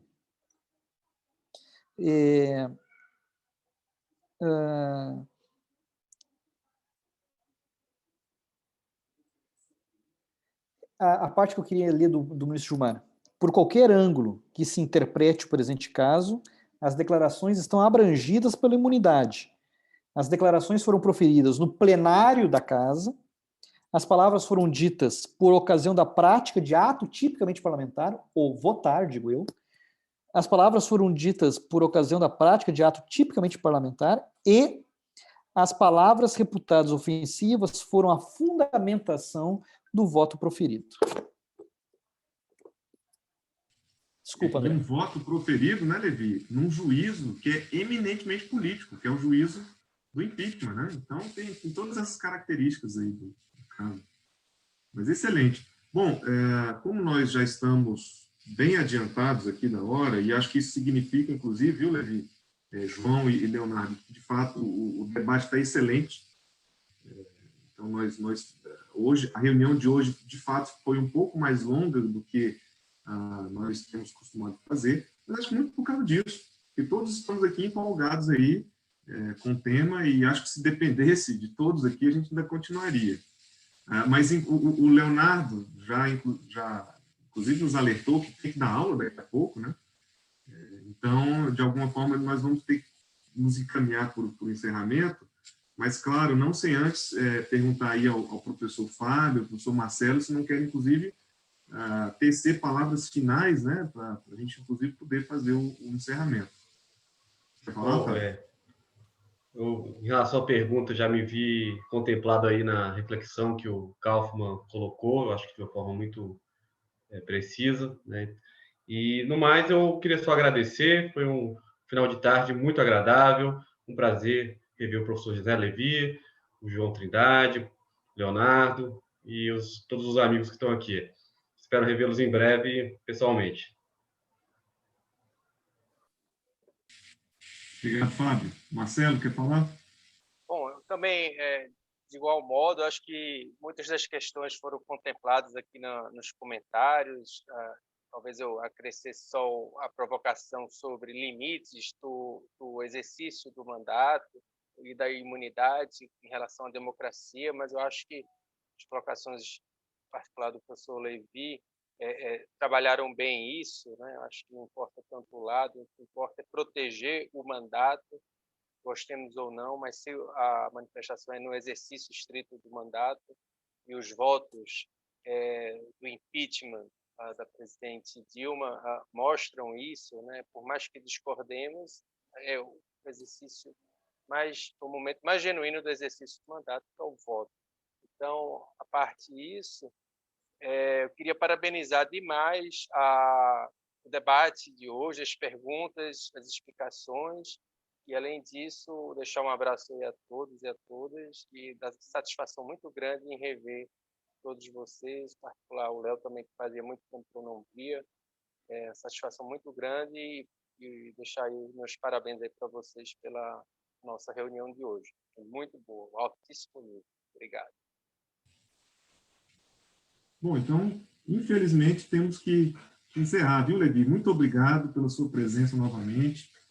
Vou falar de novo, é de fato uma grande obra, tá? Quem quiser ter como referência aí, vale a pena, e eu estou falando porque eu li já, falta poucas páginas para terminar, e assino embaixo. Tá? Então, obrigado também ao professor Leonardo, pela presença, viu, Leonardo? É, de fato, um grandioso prazer e uma alegria ter a sua presença aqui, vou repetir. E ao professor João Trindade, óbvio, né? Inclusive, como já foi ressaltado várias vezes aqui, é um dos professores mais queridos aí do IDP e dispensa apresentações, tá? Obrigado à presença de todos, aos alunos também. Vou ressaltar aqui, não posso deixar né, não posso terminar sem deixar de ressaltar também a presença. Temos alguns professores, né, inclusive importantes. Um dos que eu tenho que ressaltar, a professora Eneida Desirê, da Universidade Federal do Paraná, que também está aqui presente, e acho que temos que ressaltar aí a sua, e do Instituto Brasileiro de Direito Parlamentar também. Então, professora Eneida, não sei se ainda está escutando, obrigado pela presença, e acho que só isso também qualifica aí o debate de hoje, tá? Então, boa noite a todos, bom final de semana e um abraço a todos. Boa noite, pessoal. Obrigado. Obrigado, André. Obrigado a todos. Boa noite.